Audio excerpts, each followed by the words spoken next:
ആ നാട്ടിലെ ഏത് പെണ്ണിന് ഗർഭമുണ്ടായാലും നമ്മളെ എട്ടുകാലി മമ്മൂഞ്ഞി പറയും അത് നമ്മളാണെന്ന്.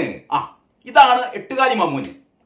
അപ്പോഴാണ് ഏറ്റവും രസകരമായ സംഭവം ഉണ്ടായത്. നമ്മുടെ മറ്റേ സൈനബന്റെ ചായ പീടികയിൽ പുട്ടും കടലയും കച്ചവടം നടത്തുന്ന സൈനബിയും നമ്മുടെ മണ്ടൻ മുത്തപ്പയ്ക്കും കൂടി ഒരു കച്ചവടം നടത്തിയിരുന്നു. അവിടെയാണ് ഇമാതിരി പാർട്ടികളൊക്കെ ചായ കുടിക്കാൻ കൂടുക. ഈ പറയുന്ന എട്ടുകാലി മമ്മൂഞ്ഞും ആനവാരി രാമൻ നായരും പൊൻകുരിശ് തോമിയും ഈ മണ്ടൻ മുത്തപ്പയും അങ്ങനെയുള്ള ആ ഒരു ഇവരുടെ ഒരു സെറ്റ് ഉണ്ടല്ലോ.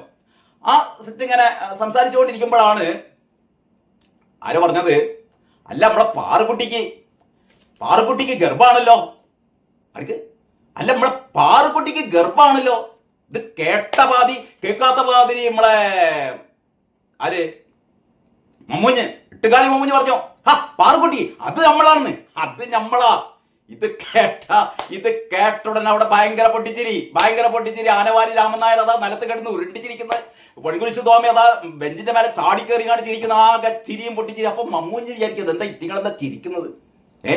പണ്ടൊന്നും മമ്മൂഞ്ഞ് ഇങ്ങനെ പറഞ്ഞു കഴിഞ്ഞാൽ ഇവരൊക്കെ അസൂയപ്പെടുവോ? മമ്മൂഞ്ഞ് ഇത്ര വലിയ ആളല്ലേ, നാട്ടിൽ ഏത് പെണ്ണ് ഗർഭമുണ്ടെങ്കിലും അത് ഗർഭമുണ്ടാക്കിയതാര്? ഈ മമ്മൂഞ്ഞ്. അപ്പൊ പാറുക്കുട്ടിക്ക് ഗർഭമുണ്ടാക്കിയത് മമ്മൂഞ്ഞാണെന്ന് പറഞ്ഞത് വിറ്റിങ്ങൾ എന്തിനാ ചിരിക്കണ്? അപ്പോഴാണ് അതിന്റെ രഹസ്യം പൊട്ടിച്ചത് ആനവാരി രാമൻ നായർ. മുഫ്തി പറഞ്ഞു, മമ്മൂഞ്ഞെ, പാറുക്കുട്ടി എന്ന് പറഞ്ഞാലേ മനക്കലെ ആനയാണ്. മനക്കലെ ആനയുടെ പേരാണ് പാറുക്കുട്ടി. ആ പാറുക്കുട്ടിയാണ് ഗർഭം ആരുണ്ടാക്കിയത്? മമ്മൂഞ്ഞ് മനക്കലെ ആനക്ക് ഗർഭമുണ്ടാക്കി എന്ന് പറയുന്ന മമ്മൂഞ്ഞിനെ പോലെയാണ് നമ്മളെ ദേശാഭിമാനിയും SFIക്കാരും. അപ്പൊ ഏതായാലും മനസ്സിലായല്ലോ, ഡൽഹിയില് ജന്തർ മന്ദറില് ഇയാളെ തെറിപ്പിച്ചാരെ, ധർമ്മേന്ദ്ര പ്രധാനെ ചവിട്ടി തെറിപ്പിച്ച കോക്രോച്ച് ജനപാർട്ടി എല്ലാവരാണ് നമ്മുടെ എട്ടുകാലി മമ്മൂഞ്ഞുമാരായ SFI. രണ്ട് മുദ്രാവാക്യം വിളിച്ചാലോ, SFIക്ക് ജയ്. ഈ CPMന്റെ ഒരവസ്ഥ ആലോചിച്ച് നോക്കുകയാണ്. നമ്മുടെ നിയമസഭാ തെരഞ്ഞെടുപ്പ് റിസൾട്ട് വന്നിട്ട് മെയ് 4 റിസൾട്ട് വരുന്നത്. June, July, August 4 3 മാസമാകുന്നു. 3 മാസം ആവാറായിട്ടും CPMന് ഇതുവരെ മനസ്സിലായിട്ടില്ല എന്തുകൊണ്ട് തോറ്റുപോയി. അപ്പൊ കഴിഞ്ഞ ദിവസം അവരുടെ വെബ്സൈറ്റിൽ CCയുടെ കേന്ദ്ര കമ്മിറ്റിയുടെ അവലോകന റിപ്പോർട്ട് പ്രസിദ്ധീകരിച്ചിട്ടുണ്ട്. എല്ലാ പത്രങ്ങളിലും അത് സംബന്ധിച്ചുള്ള വാർത്തകൾ ഉണ്ടായിരുന്നു. TV ചാനലുകളൊക്കെ അത് സംബന്ധിച്ചുള്ള ചർച്ചകൾ നടത്തി. ഇതിൽ ഏറ്റവും തമാശ എന്താണെന്നറിയോ? അതായത് ഈ CC തയ്യാറാക്കിയ അവലോകന റിപ്പോർട്ടിൽ പറഞ്ഞിരിക്കുന്ന കാര്യങ്ങളൊക്കെ യഥാർത്ഥത്തിൽ ഈ തെരഞ്ഞെടുപ്പിന് മുമ്പ് തന്നെ നിങ്ങൾ മനസ്സിലാക്കണം. അതായത് ഈ നിയമസഭാ തെരഞ്ഞെടുപ്പിൽ CPM അതിദയനീയമായി തോൽക്കാൻ വേണ്ടി പോവുകയാണ്. CPM ഇമാതിരി തെണ്ടിത്തരങ്ങളൊക്കെയാണ് ചെയ്തുകൊണ്ടിരിക്കുന്നത് എന്ന് ഒരുമാതിരി രാഷ്ട്രീയം അറിയുന്ന എല്ലാവരും പറഞ്ഞുകൊണ്ടിരുന്ന കാര്യമാണ്. ഇലക്ഷൻ റിസൾട്ട് വന്നതിന്റെ തൊട്ട് പിറ്റേന്നും അല്ലെങ്കിൽ ആ ദിവസവും തൊട്ട് പിറ്റേന്നും ഒക്കെയായി നടന്ന ഈ രാഷ്ട്രീയ ചർച്ചകളിലൊക്കെ ഇവിടുത്തെ രാഷ്ട്രീയ നിരീക്ഷകരൊക്കെ പറഞ്ഞ കാര്യങ്ങളാണ് ഈ കാര്യം. ഇത് CPMന് മനസ്സിലാക്കാൻ 3 മാസം കഴിയുമ്പോഴാണ് CPM ഇങ്ങനെയൊരു അവലോകന റിപ്പോർട്ട് തയ്യാറാക്കിയത്. ഇതൊക്കെയാണ് പരാജയത്തിനുള്ള കാരണങ്ങൾ. ആ കാരണങ്ങൾ എന്താ പറയാ, വേറെ കുറെ കാരണങ്ങൾ നിരത്തിയിട്ടുണ്ട്. ഏതാണ്ട് ഒരു 100ഓളം കാരണങ്ങൾ. ചില കാരണങ്ങളൊക്കെ വായിച്ചു കഴിഞ്ഞാൽ നമ്മൾ ചിരിച്ചു പോകും. ഞാൻ അതിലേക്കൊന്നുമല്ല ഞാൻ കടക്കുന്നത്. ഞാൻ ആമുഖമായി CPMന്റെ ഒരു ഗതികെട്ട അവസ്ഥ നിങ്ങളുടെ മുമ്പിൽ അവതരിപ്പിച്ചതാണ് കേട്ടോ. ഇനിയിപ്പോൾ ഇവര് സെപ്റ്റംബറിൽ ഒരു വിശാല സമ്മേളനം നടത്താൻ വേണ്ടി പോകുന്നു. അതിൽ വീണ്ടും ചർച്ച ഉണ്ട്. ആ ചർച്ച കഴിഞ്ഞിട്ട് നിർത്തിയില്ല. ആ ചർച്ച കഴിഞ്ഞിട്ട് അതിൽ ഉരുത്തിരിയുന്ന നിർദ്ദേശങ്ങൾ താഴെ തട്ടിലേക്ക്, പിന്നെ ഈ ജില്ലാ കമ്മിറ്റികളിലേക്ക്, അത് കഴിഞ്ഞിട്ട് ഏരിയ കമ്മിറ്റികളിലേക്ക്, ലോക്കൽ കമ്മിറ്റികളിലേക്ക്, ബ്രാഞ്ച് കമ്മിറ്റികളിലേക്കൊക്കെ ആ തീരുമാനമൊക്കെ എത്തിക്കും. ഇതൊക്കെ കഴിയുമ്പോഴത്തേക്ക് അടുത്ത ലോക്സഭാ തെരഞ്ഞെടുപ്പിനുള്ള സമയമാവേ. ഇതൊക്കെ കഴിയുമ്പോഴത്തേക്ക് അടുത്ത ലോക്സഭാ തെരഞ്ഞെടുപ്പിനുള്ള സമയമാവും. അപ്പോഴത്തേക്ക് ഇവര് എന്ത് തെറ്റാണ് തിരുത്താൻ പോകുന്നതെന്ന് എന്താ ചെയ്യല്ലേ? അപ്പോഴാണ് ഞാൻ ഒറ്റ കാര്യം. ഇപ്പൊ ഇന്നത്തെ ദേശാഭിമാനി പത്രത്തിൽ, ഞാൻ ഈ പത്രത്തിലെ ആദ്യം മുതൽ അവസാനം വരെയുള്ള വാർത്തകളോ അതിന്റെ വിശകലനങ്ങളോ ഒന്നല്ല നടത്താൻ പോകുന്നത്. ഇതിലൊരു 2-3 വാർത്തകൾ മാത്രം എടുത്തിട്ട് ഇവരുടെ ഒരു എന്താ പറയാ, എന്തുകൊണ്ട് ഇവര് നന്നാവില്ല, അതാണ്. ഇവര് നന്നാവാൻ പോകുന്നില്ലാന്നേ. നന്നാവുകയാണെങ്കിൽ എന്നേ നന്നാവില്ലേ. നിങ്ങൾ ആലോചിച്ച് നോക്കണം. ഒരു കാലത്ത് ഇന്ത്യയിലെ പ്രമുഖ പ്രതിപക്ഷമായിരുന്നു, അല്ലെ പ്രധാന പ്രതിപക്ഷമായിരുന്നു. ഇന്ത്യയിലെ പ്രധാന പ്രതിപക്ഷമായിരുന്നു CPM. അങ്ങനെ ഒരു കാലം CPM ഉണ്ടായിരുന്നു കേട്ടോ. ഇപ്പൊ ആകെ എത്ര 2 അംഗങ്ങൾ അല്ലേ? ഇപ്പൊ ആകെ 2 അംഗങ്ങളാണ് പാർലമെന്റിലുള്ളത്.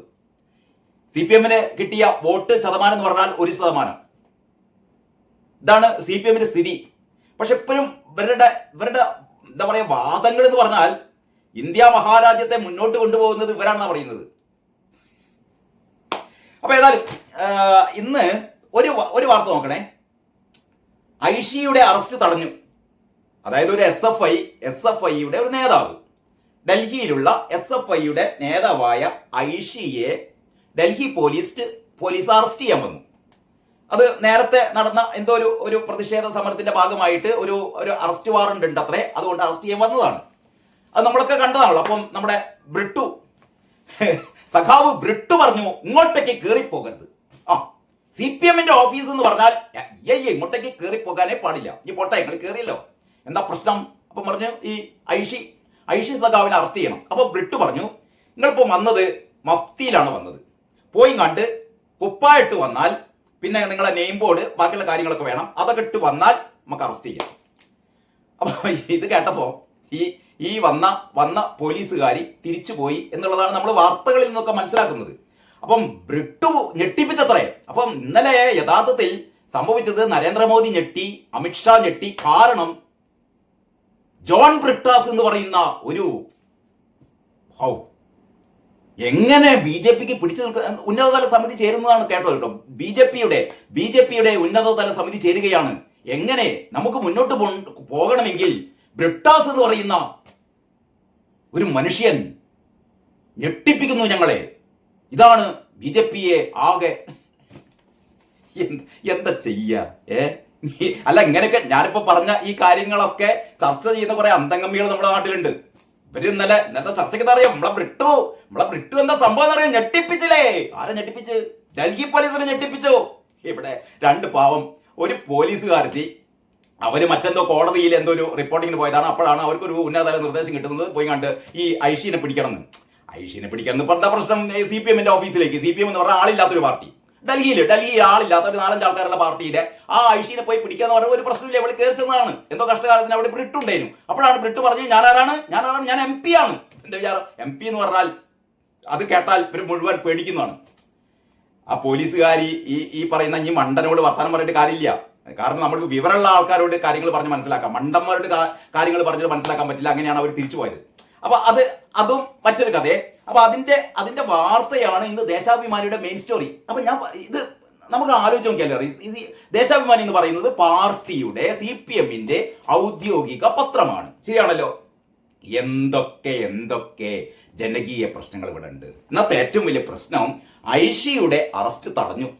അതാണ് ഐഷിയുടെ അറസ്റ്റ് താൽക്കാലികമായി തടഞ്ഞു. ഇന്നിപ്പോ മറ്റേ പട്യാല കോടതി ഈ വാറണ്ട് റദ്ദാക്കിയിട്ടുണ്ട്. ശരി, വാറണ്ട് റദ്ദാക്കി കോടതി. പട്യാല കോടതിയുടേതല്ലല്ലോ അവസാന തീരുമാനം. ഇവരുടെ വാറണ്ട് റദ്ദാക്കിയിട്ടുണ്ട്.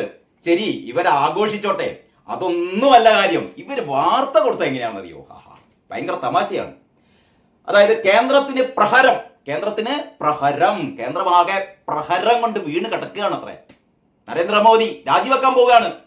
കാരണം പ്രഹരം. ഐഷിയുടെ അറസ്റ്റ് തടഞ്ഞു. ഇനി വാർത്ത ഫസ്റ്റ് പാരഗ്രാഫ് ഇങ്ങനെയാണേ. കേന്ദ്രമന്ത്രി ഒന്ന് ശ്രദ്ധിച്ചു കേൾക്കണേ. അന്തംഗമ്മികള് പിന്നെ കേൾക്കണമെന്നില്ല, ബാക്കിയുള്ള ആൾക്കാർ. കേന്ദ്രമന്ത്രി ധർമ്മേന്ദ്ര പ്രധാന്റെ കസേര തെറിപ്പിച്ച എങ്ങനെ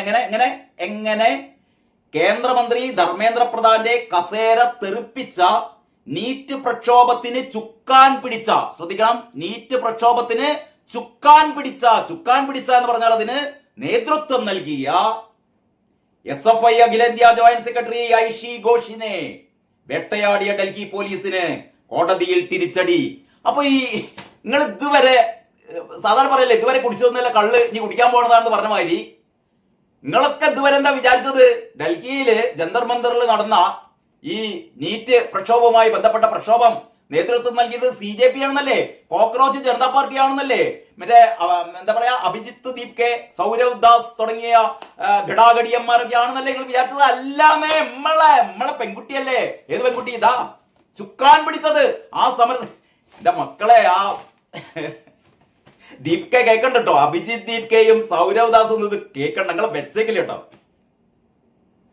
കൂറ പാർട്ടി നടത്തിയ ഒരു പ്രക്ഷോഭം, ഇവര് കഞ്ഞിയേക്കാൻ പോയിരുന്നു. അത് ഞാൻ പല വീഡിയോയിലും പറഞ്ഞതാണ്. ഇവര് ഈ SFIയുടെ കുറച്ച് പെൺകുട്ടികളും ഈ പറഞ്ഞ കുറച്ച് ആൺകുട്ടികളും കുറച്ച് നേതാക്കളും ആകെ ഒരു 10 ആളിൽ കൂടുതൽ കൂടില്ല.